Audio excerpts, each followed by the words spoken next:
Bon, on continue la deuxième partie, le deuxième spectre qui est là. Alors, on sait bien qu'on a une formule brute de C5H10O. Alors, pour le premier, on avait une molécule comme ça. On l'avait déterminé, c'était un CH3 ici et un CH2 à côté d'un CH2. Et puis, il y avait une liaison CO puis un CH3. Bon, tout à l'heure je l'avais dessiné à l'envers, mais c'est pas grave, c'est la même chose. Alors, c'est-à-dire on avait une fonction cétone. Alors, pareil, on va essayer de voir qu'est-ce qu'on aura ici. Je vais quand même écrire en rouge, parce que ça doit être mieux. Alors, le degré d'insaturation, ça ne va pas changer, c'est le 1. C'est la même formule brute en fait. Ce n'est que des deux isomères en fait pour ces spectres-là, rappelez-vous. Alors, on va faire pareil. On commence par, comment on l'appelle, l'attribution. Alors, l'interprétation. Donc, ici sigma en ppm. Ici intégration. Ici la multiplicité. Et ici l'attribution. Alors, ici c'est moins compliqué parce qu'on n'en a que 2. Donc, je vais avoir 2,4 ici. Ici, je vais avoir 1 ppm. Alors, pour l'intégration, ici, si je mesure de là à là, je vais avoir 1 cm. Donc là, je mets 1 cm.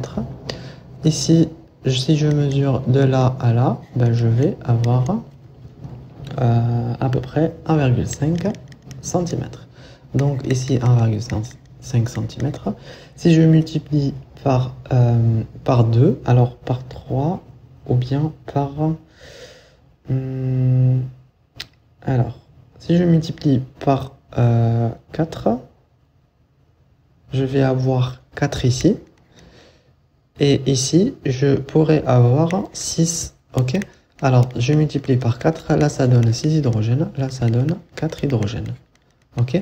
Donc, moi, j'enlève tout ça parce que j'en ai pas besoin. Ce qu'il me faut, c'est juste...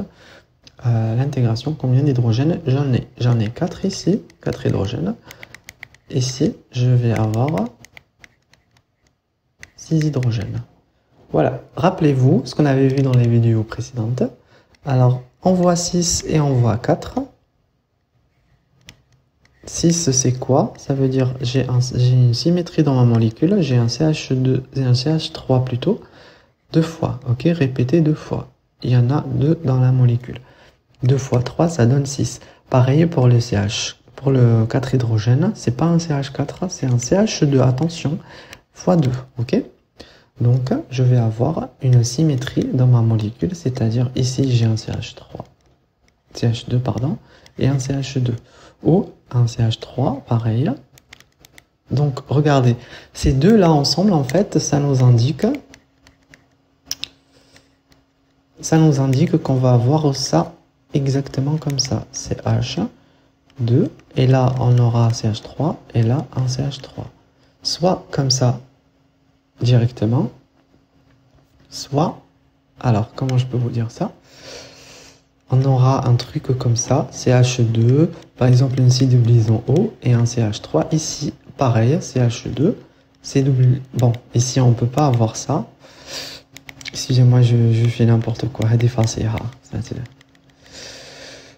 Bon, donc ici, il doit y avoir la C-double-liaison O pour qu'il y ait une symétrie dans la molécule. Bon, nous, on va pas le dire comme ça, on va pas le raisonner comme ça, mais on va faire petit à petit. Alors, ici, j'ai 1 ppm, j'ai 6 hydrogènes.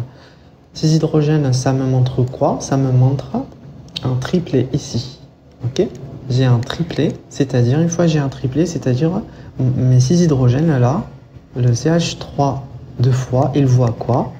Mon CH3, il doit avoir 2 hydrogènes, 2 voisins, ok? Parce que j'ai un triplet.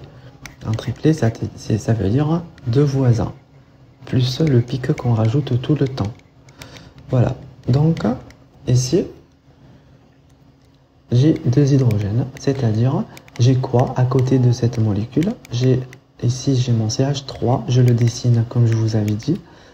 Mon CH3, je le dessine avec un cadre dessus, autour de lui, pardon. Et à côté de lui, vu que c'est triplé, donc 2 hydrogènes à côté, un CH2. C'est le CH2 qui me donne 2 hydrogènes, 2 voisins. Ici, c'est OK. Je commence ici. Alors, la multiplicité pour celui-là, en fait, 2,4, c'est un... Alors, c'est un quadruplé. Un quadruplé, ça veut dire j'ai 4 pics. 4 pics moins 1, moins le pic qu'on rajoute tout le temps, ça donne combien de voisins? C'est-à-dire, ça donne combien de protons? Ça nous donne 3. Donc, moi, j'ai 3 protons. Ici, 3 protons, ok? Ce quintuplé, il me donne 3 voisins, 3H. Alors, on avait dit par rapport à ce 4-là, il faut que je l'entoure, comme le CH3 ici. Le CH4 ici, pardon, le 4H ici, il correspond à quoi? On avait dit qu'il correspondait à un CH2. À un CH2. 2 fois dans la molécule. Hein. Attention, même ici, 2 fois dans la molécule. Je dois voir cette structure 2 fois dans la molécule. Celui-là aussi, CH2 à côté de quoi?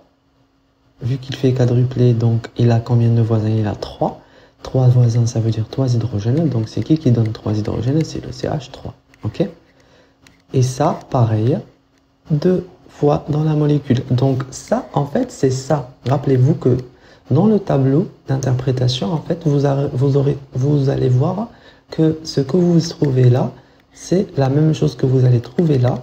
Juste vous inversez. Ici, j'avais CH2 et là, il est là, le CH2. Ok? C'est pas, en fait, il y a 1, 2. Alors, c'est pas, il y en a qui résonnent comme ça. Il y en a 1, 2 fois 2, ça fait 4 carbones. Et 1, 2 fois 2, ça fait 4 carbones. 4 et 4, ça fait 8 carbones. Ça, c'est faux. On n'en a que 5 ici. Voilà. Donc, qu'est-ce qu'on va avoir? Là, on va avoir un CH2 à côté d'un CH3, la C double liaison O, et un CH2 à côté d'un CH3.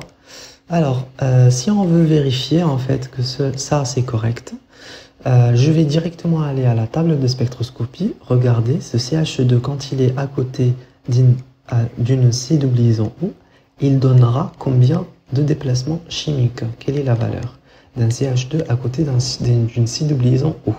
Je vais directement là, c'est celle-là, déplacement chimique des protons. Alors je regarde ici, j'ai le CH3, pardon, moi j'ai un CH2 plutôt.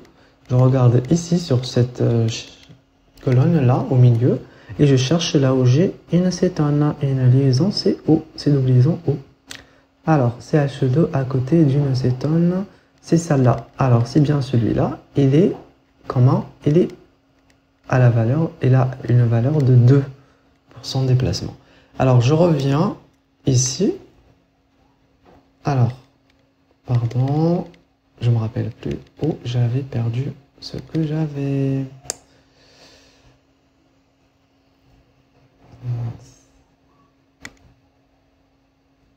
Voilà, excusez-moi. Alors, ce que je viens de vous dire, c'est que ici, si j'ai regardé, ça donne un déplacement chimique de 2 ppm. On a regardé ensemble. Donc, est-ce que je vais trouver quelque chose de l'ordre de 2 ppm? Oui, voilà, 2,4, c'est presque 2 ppm. Donc, c'est bien ça. J'ai un CH2 à côté d'une C double liaison O. Ok? Voilà, c'est bien ça que je vois là. Bon, la différence, c'est que entre ces deux molécules-là, c'est que la deuxième molécule que je vais dessiner là en rouge, en jaune, c'est celle-là. Je vais la dessiner de cette façon. En fait, ici, on a une symétrie. CH2, CH3, CH2, CH3. Par contre, ici, en rouge, pas de symétrie. Ici, oui, il y a une symétrie. Ok? Donc, comment vous reconnaissez que vous avez une symétrie? On avait fait ça pas mal de fois. Vous aurez le CH, c'est-à-dire ces hydrogènes. Vous aurez les 4 hydrogènes. Et vous aurez, par exemple, 9 hydrogènes dans le cas, par exemple, d'un, comment on l'appelle, un noyau aromatique. Voilà. Comme ça. Bon, je vous remercie. On est arrivé à la fin de cet exercice.